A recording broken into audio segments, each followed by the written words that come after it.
का खून हुआ है सर। सर प्लीज मैं उसे देखना चाहता हूँ सर एक बार। मिस्टर जयंत, आपकी पत्नी की मौत का हमें बहुत दुख है, लेकिन हम आप लोगों को अंदर जाने नहीं दे सकते। 3 लोगों पे हमला हुआ है, एक की मौत हुई है, एक जख्मी है, एक सदमे में है, और आप लोग कह रहे हैं कि आप लोगों को कुछ नहीं पता। हाँ? सचमुच हमें कुछ नहीं पता है सर। इनफैक्ट हम सब यहाँ पे थे ही नहीं सर। हम सब न्यू बॉम्बे में थे सर, एक पार्टी में। कैसी पार्टी? सर एक फ्रेंड की रिसेप्शन पार्टी थी। तो आप सब वहां गए थे, तो मनाली वो घर में क्यों थी? सर मनाली भी हमारे साथ ही थी। घर पर सिर्फ सारिका और कृति थे, क्योंकि सर सारिका की तबीयत खराब थी। लेकिन सर बीच पार्टी में से मनाली अचानक गायब कैसे हो गई, हमें भी कोई आइडिया नहीं है सर। सर हाँ पूर्वी। सर ये देखिए, इनके नाखूनों में और इनकी बॉडी पे काफी सारे बाल के टुकड़े मिले। सर ये कांच के टुकड़े देखिए सर, काफी मोटे हैं। ऐसा लग रहा है कि किसी के चश्मे का है।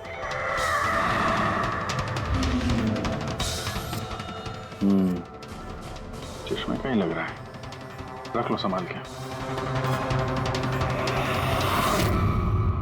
ये घसीटने के निशान के साथ खून की बूंदें।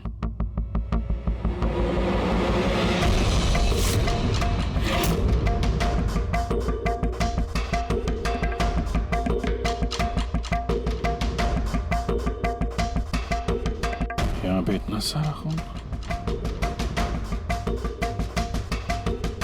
मतलब यहाँ आके खड़ा हुआ और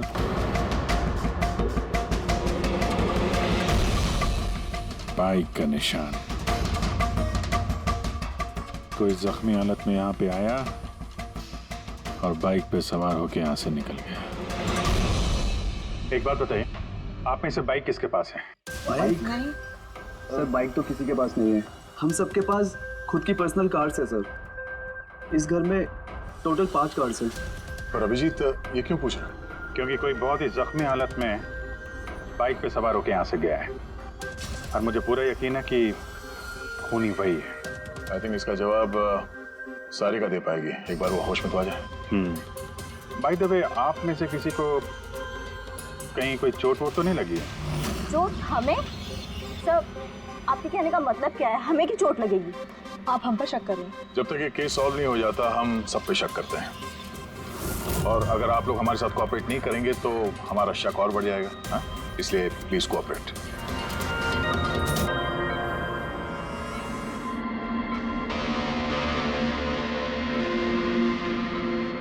सारिका,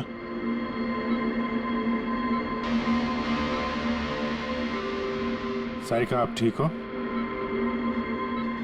अभिजीत, सारिका दया सर, तुम ठीक हो? सब मनाली भाभी और कृति सर। कृति ठीक है, पर मनाली, उसकी मौत हो गई। संभाल के कृति।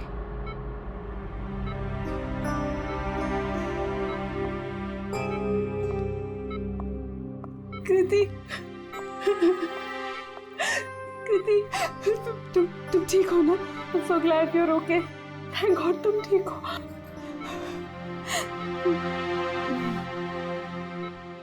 सारिका, कल एग्जैक्टली क्या हुआ था आप बता सकती हैं?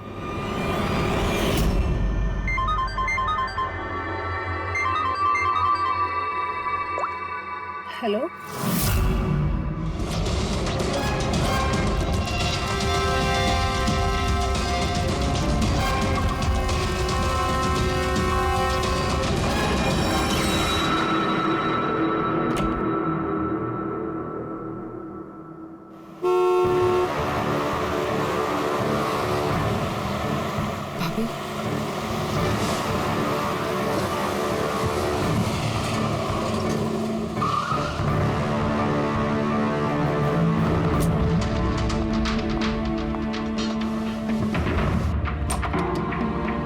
सारिका,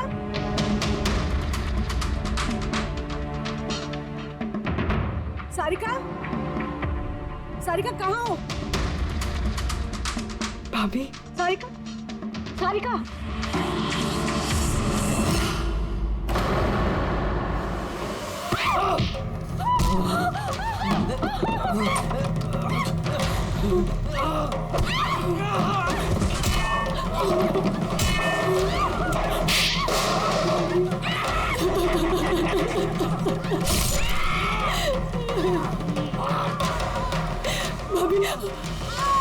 कृति,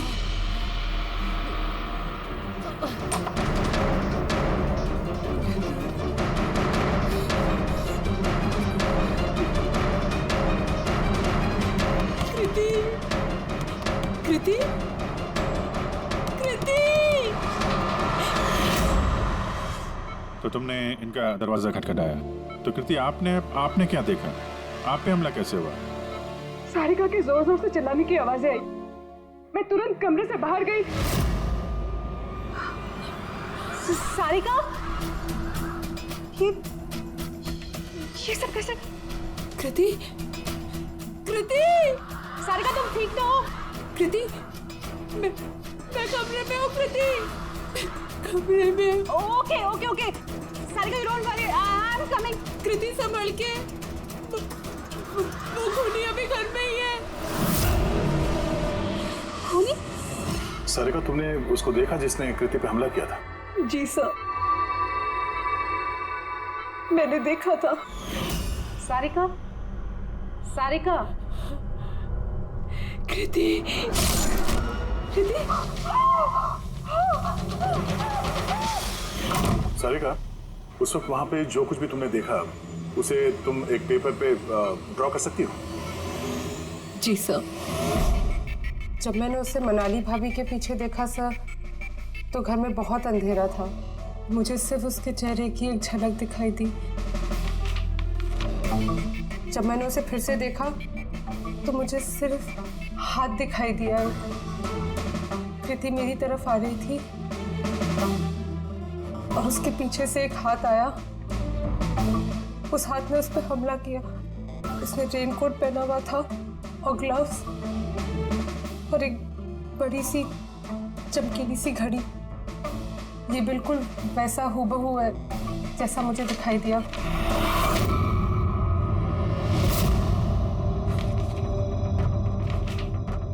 आई होप इन अधूरी तस्वीरों से आप लोगों की कुछ मदद हो सके। फिक्र मत करो, ये अधूरी तस्वीर हम पूरी करेंगे।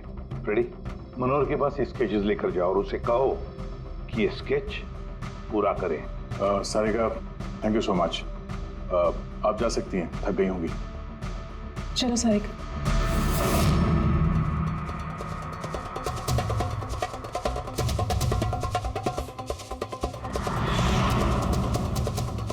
इस आदमी को पहले तो कभी नहीं देखा सर। हो सकता है सिर्फ इसी काम के लिए हायर किया गया। और ऐन वक्त आके मनाली ने इसका खेल बिगाड़ दिया। ध्यान से देखो इस स्केच को। ये उस आदमी का स्केच है जिसने मनाली का खून किया। क्या आपने इसे कभी देखा है? मुझे समझ नहीं आ रहा कि हम पे शक क्यों किया जा रहा है। एग्जैक्टली, हम सब सारिका के अपने हैं और अगर आज हम अपना बिजनेस वगैरह छोड़कर यहाँ आए हैं तो सिर्फ सारिका के लिए। और आपको लगता है कि हम उसे मारना चाहते हैं? सर, जिसकी जान गई वो मेरी बीवी थी सर, और सारिका मेरी बहन की तरह। सर, मैं बहुत छोटा सा था जब मेरे मॉम डैड गुजर गए थे। मुझे सारिका के मॉम डैड ने ही पाल पोस कर बड़ा किया है सर। मैं आज जो कुछ भी हूँ सिर्फ उन दोनों की वजह से हूँ। और सर, मैं सारिका को अपनी जान से भी ज्यादा प्यार करता हूँ। एग्जैक्टली, एक तो हमने उसके लिए नर्स भी रखी और आप सब लोग हम ही पे शक कर रहे हैं। हाँ, शक कर रहे हैं तुम सब पे।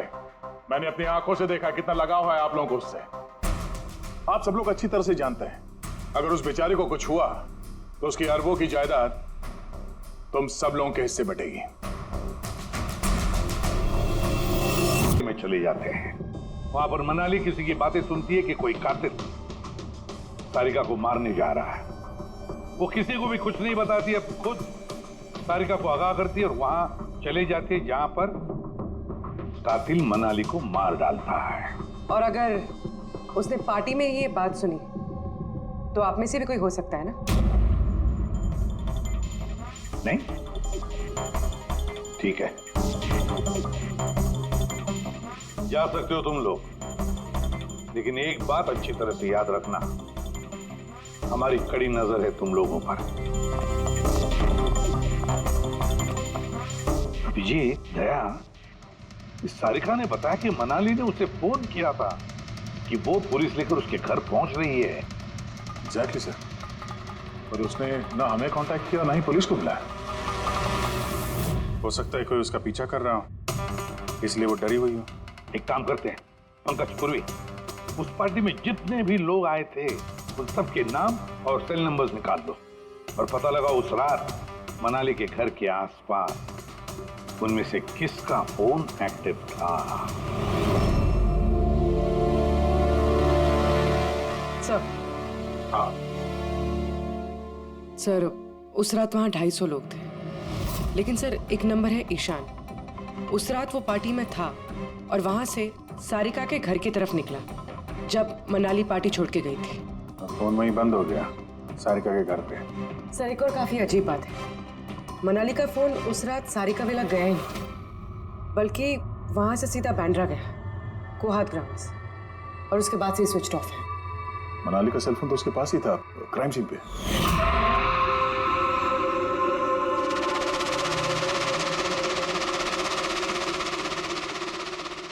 Switch off? कहीं ऐसा तो नहीं कि जो फोन हमें मिला वो ईशान का ही हो, गलती से गिर गया वहां पे? मतलब ईशान उस रात सारिका विला आया था। बुलाओ इस ईशान को ब्यूरो में। सर आखिर मैंने किया क्या है, मुझे यहाँ क्यों बुलाया है? ईशान जरा अपना चश्मा उतारेंगे? चश्मा? सर ये तो विदाउट नंबर का चश्मा है, इसे मैं रेगुलर नहीं पहनता हूँ। डॉक्टर सालुके के पास ले जाओ इसे। सर आखिर मुझे बताइए मैंने किया क्या है? हमने आपको यहाँ मनाली के मर्डर के सिलसिले में बुलाया है। क्राइम सीन पे हमें चश्मे का टूटा हुआ कांच मिला, आपके चश्मे को उस कांच से मैच करके देखेंगे। लेकिन सर मैं तो उस जगह पर गया ही नहीं था। अगर तुम वहां गए नहीं तो फिर तुम्हारा फोन सारिका विला में क्या कर रहा था? और मनाली का फोन तुम्हारे घर में बांद्रा में कोहात में कैसे? वो सर पार्टी में हमारे फोन एक्सचेंज हो गए थे, क्योंकि हमारे फोन एक जैसे थे। क्या बात है मनाली जी, आप कुछ परेशान लग रही हो? परेशान मैं नहीं तो वो एक्चुअली मैं जयंत और आकाश भैया को ढूंढ रही थी। आपने उन्हें कहीं देखा क्या? हाँ वो दोनों अंदर ही होंगे। अब हाँ वो क्या है ना, वो ये सब डिस्को लाइट्स और इतने शोर शराबे में मुझे कुछ समझ में नहीं आ रहा है। आप प्लीज उन्हें ढूंढने में मेरी हेल्प कर देंगे? मैं उनको अंदर से आपके पास भेजता हूँ।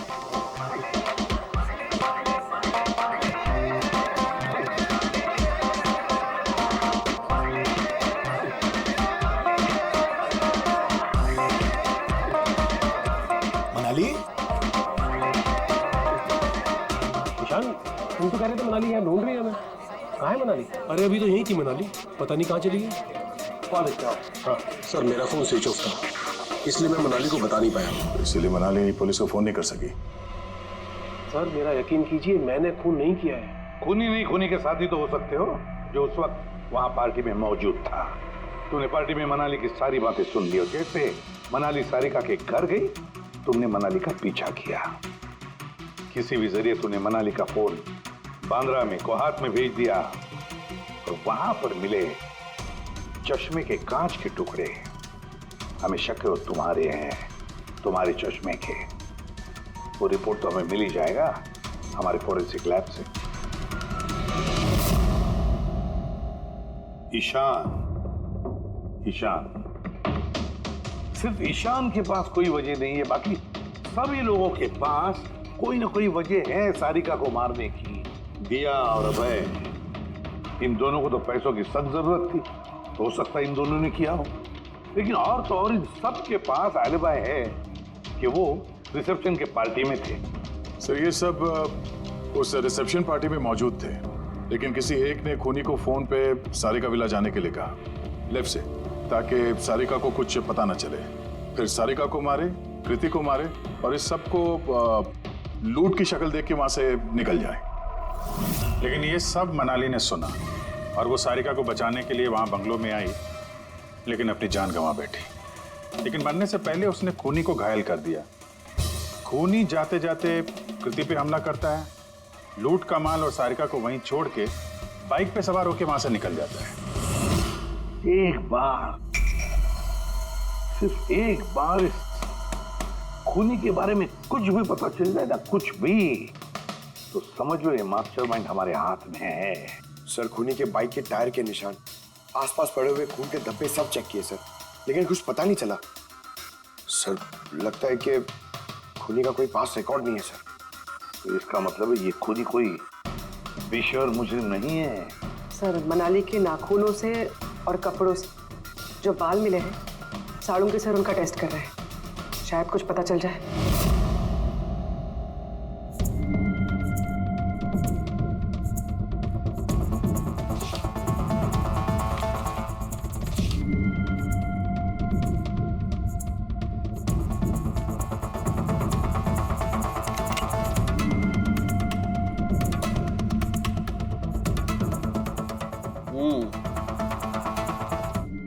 मेरा अंदाजा एकदम ठीक था। अब सिर्फ डीएनए रिपोर्ट का इंतजार करते हैं। बॉस, एक बात पक्की है कि ईशान खूनी नहीं है, क्योंकि क्राइम स्पॉट से ये जो चश्मे के लेंस के टूटे हुए टुकड़े मिले हैं, ये ईशान के चश्मे से मैच नहीं करते। एक तो ईशान के चश्मे का पावर 0 है, और दूसरा ये ईशान का जो चश्मा है, इसके लेंसेज एकदम नॉर्मल है, जबकि ये लेंस फोटोग्रामेटिक, मतलब रोशनी के साथ रंग बदलने वाला। अच्छा, वो जो खून मिला था बाइक के टायर मार्क्स के पास, वो खूनी का है? हाँ, वो खून खूनी का ही है, जिसकी उम्र 25 से 30 साल के बीच की है। और मनाली के नाखून में जो बाल मिला था वो तो खूनी का ही है। हाँ दे बस, हाथापाई के दौरान बाल जड़ से उखड़ जाते हैं, जबकि ये जो बाल हैं, ये उखड़े नहीं है, ये काटे गए। और ये देखिए स्क्रीन पे जितने भी बाल हैं सब अलग अलग तरीके के। कोई बाल सीधे हैं, कोई घुंघराले हैं, और इनके कलर्स देखो, हर बाल का कलर अलग अलग है।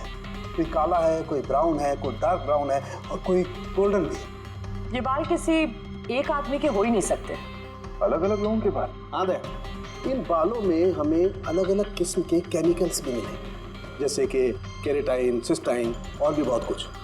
मुझे नहीं लगता है कि ये बाल किसी एक ही आदमी के सर के बाल।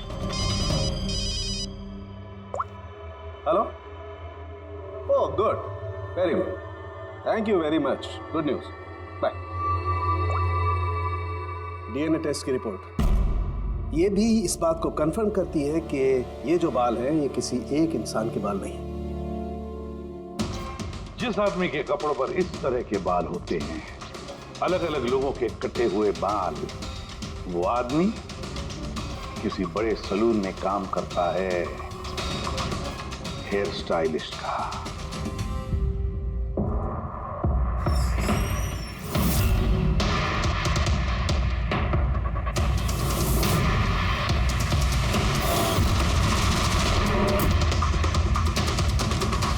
सर ये तो विमल है, हमारे स्पा का स्टार हेयर स्टाइलिश। सर यहाँ पे जो भी आता है ना, वो इसी से हेयर स्टाइल बनवाना चाहता है। मगर सर ये कुछ दिनों से ना पैसों की वजह से काफ़ी परेशान था। इसे जुआ खेलने की बहुत ही बुरी लत थी। मगर सर ये खून कर सकता है, ये तो मैंने कभी सोचा भी नहीं था। फिर इस वक्त कहाँ होगा ये? सर इस वक्त कहाँ मिलेगा ये मुझे नहीं पता, मगर ये 2-3 दिन से आ भी नहीं रहा है यहाँ, और ना ही ये हमारा फ़ोन उठा रहा है। सर आप इसको फ़ोन नंबर और एड्रेस दीजिए ना। जी सर, मैं लेके आती हूँ।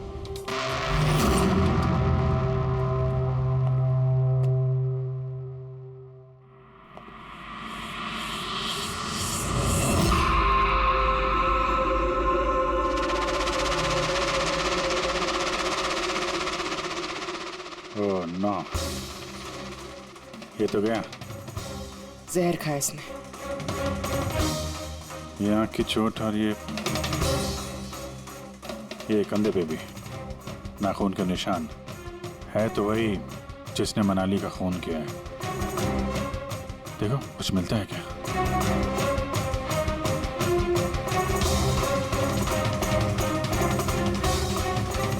सर मैंने विमल की बाइक चेक कर ली सर, उसके हैंडल पर सूखा हुआ खून और कीचड़ लगा हुआ है। आई एम श्योर सर ये सारिका विला के बैकयार्ड से ही आया होगा।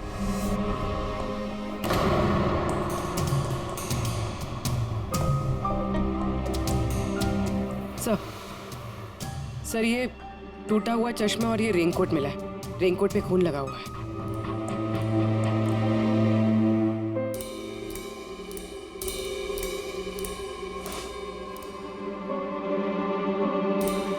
ये देखा,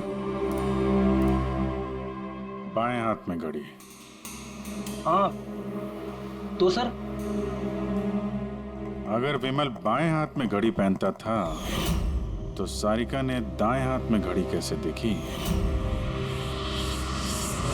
किसी को सारिका के खून करने का प्लान बनाते हुए सुन लिया तो मनाली ने ईशान से मदद मांगी। उससे कहा कि जयंत और आकाश को वहां भेज दे। इसका मतलब है आकाश और जयंत दोनों निर्दोष है। अब बचे ये तीन, रजनी, अभय और दिया। वो मास्टरमाइंड खून का इन तीनों में से कोई एक है। लेकिन सर उस कॉल पर दूसरी तरफ कौन था? सर विमल हो सकता है। नहीं सर, मैंने विमल के फोन रिकॉर्ड चेक किए। उस रात इनमें से किसी ने भी विमल को फोन नहीं किया। तो फिर कौन हो सकता है दूसरी तरफ? लैंडलाइन? सारिका के घर का लैंडलाइन सर? हाँ हो सकता है। बेटी पंकज, जरा पता करो 11 बजे के आसपास सारिका के लैंडलाइन में किसी ने फोन किया था क्या? और सर सारिका के मुताबिक खूनी ने राइट हैंड पे घड़ी पहनी थी, जबकि विमल के बाएं हाथ पे घड़ी थी। और उसने बोला था कि खूनी ने जो रेनकोट पहना था वो ब्लू कलर का था, जबकि जो रेनकोट हमें विमल के घर से मिला वो काला था। हो सकता है सारिका से कोई गलती हो गई हो, ठीक से देखा ना हो उसने। सर उस रात 11 बजे सारिका विला में किसी का फोन आया था। किसने फोन किया था? क्या ये सच है कि इस सब के पीछे मेरे किसी अपने का हाथ है? जरा इंतजार कीजिए, सब पता चल जाएगा। सर आप लोग फिर से तलाशी क्यों ले रहे हैं? एक बार तलाशी ले चुके हैं ना आप लोग। उस वक्त सुराग इकट्ठे किए थे और आज केस क्लोज करना है। थोड़ा धीरज रखिए, अभी सारा मामला साफ हो जाएगा। मिल गया। पर ये तो वही रेनकोट है जो उस दिन खूनी ने पहना था।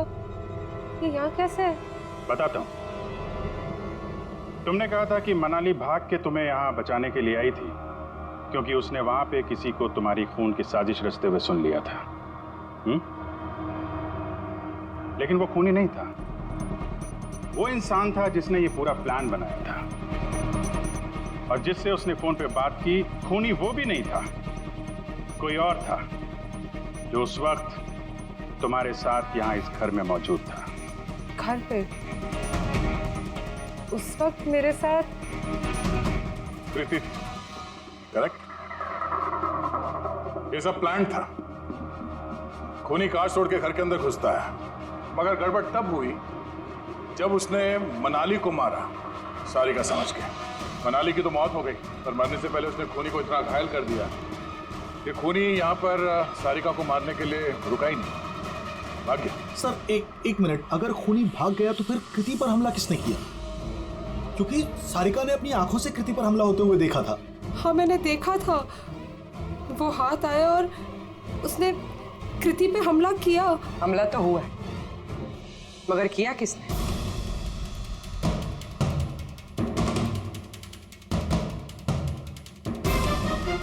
आप सब लोग मुझे इस तरह क्यों देख रहे हैं?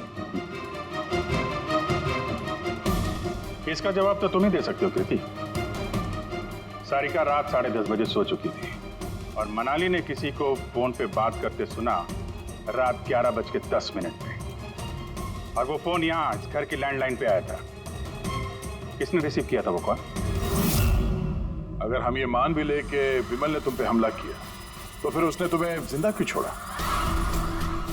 उसने मनाली को इतनी बुरी तरह से मारा और तुम्हें बस ये एक चोट? क्यों? उसने सारिका को क्यों नहीं मारा? और वो लूटे हुए पैसे वो छोड़ के भागा क्यों? और सबसे बड़ा सवाल, सारिका ने खूनी को ये ब्लू कलर का जैकेट पहने हुए कैसे देखा? कैसे देखा वो घड़ी जो विमल लेफ्ट हैंड पे पहनता था, राइट हैंड पे नहीं? विमल के रेनकोट का कलर ब्लैक था, ब्लैक।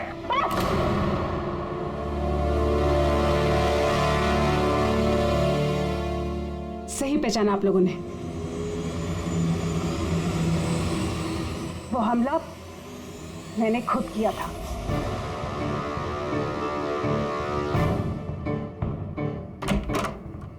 सारिका, सारिका कहाँ हो? मनाली यहाँ इस वक्त? सारिका,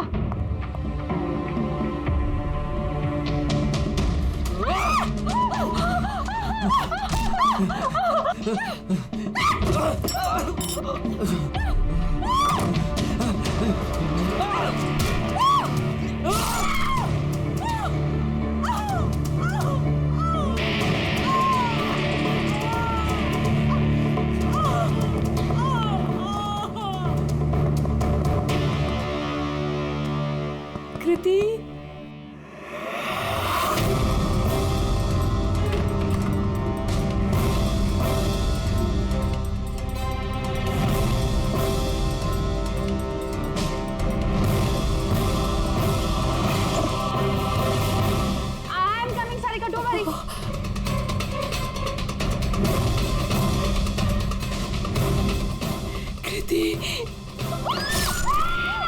क्योंकि मैं नहीं चाहती थी कि किसी को मुझ पे शक हो। अब जब तुमने इतना सब कुछ बता दिया तो उस मास्टरमाइंड का नाम भी बता दो। हाँ? अगर तुम कहो तो उसका नाम मैं बता दूं, जिसने मनाली की जान ली और सारिका की जान ले सकता था। क्यों रजनी जी, आपको पता है हम किसकी बात कर रहे हैं? रजनी, तो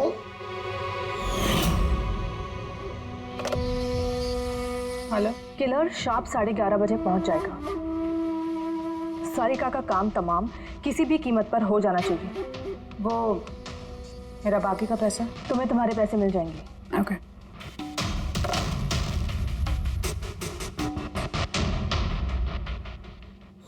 रजनी, तो तुम्हारी वजह से मैंने अपनी बीवी को, मुझे पैसों की जरूरत थी। सारिका की बेबी सिटिंग करते करते मैं थक चुकी थी, और ये सब तुम्हारी वजह से था आकाश। तुम्हारी वजह से हम सब सारिका की आया बने हुए थे। मुझे अपनी जिंदगी जीनी थी पहले की तरह, इसलिए मैंने प्लान किया और कृति को वहां से घर ले गई। पार्टी में जाना भी पहले से ही तय था, ताकि मुझे वक्त मिल सके प्लान करने का। सब कुछ अच्छा चल रहा था, बस विमल के मामले में थोड़ी सी गलती हो गई, वरना इतना सब कुछ होने के बाद भी तुम लोगों को जरा भी पछतावा नहीं, बल्कि अपने शातिर दिमाग पे घमंड है। बहुत टाइम मिलेगा तुम्हें अपने प्लान में गलतियां ढूंढने का, क्योंकि अब बची हुई जिंदगी तुम लोगों को जेल के सलाखों के पीछे ही काटनी होगी।